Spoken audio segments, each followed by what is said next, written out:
Spain is said to be growing concerned over how its economy could be affected by a no-deal Brexit as trade talks continue to struggle to reach an end. A trade deal between the EU and UK is still uncertain as talks are still ongoing due to neither side agreeing on outstanding issues such as fishing. Without a deal, the UK would leave the bloc on World Trade Organization terms, meaning tariffs would go up on imported goods from both Britain and Spain at an average of 3%. A new report by the Bank of Spain from September showed how the country's economy will be affected in the single market due to Brexit. The report showed Spanish exports to the UK increased by 9% in 2019, which was equal to 3.4% of Spain's GDP, but exports could suffer if trade rules change and there is no deal. Britain is also said to be Spain's biggest foreign investor as more than €8 billion was put into the Spanish economy this year, according to the British Chamber of Commerce in Andalusia.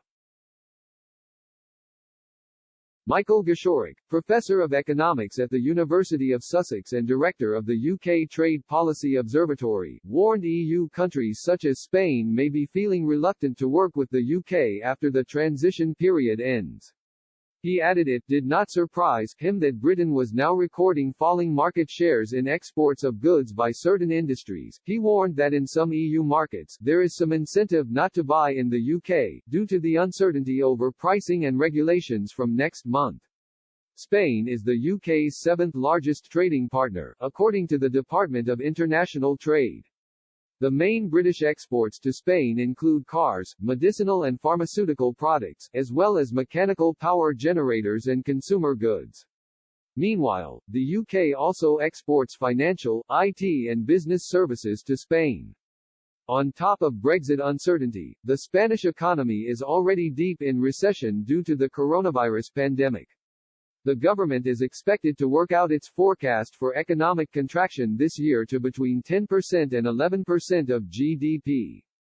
The Bank of Spain has revealed the 4 other regions are exposed over uncertainty, which are Murcia, Valencia, Galicia and Aragon. The tariffs are unknown until a trade deal is agreed, but the report by the Bank of Spain uses the WTO rates to EU exports as a way to calculate that the average tariff for total Spanish exports to the UK will be just under 7%.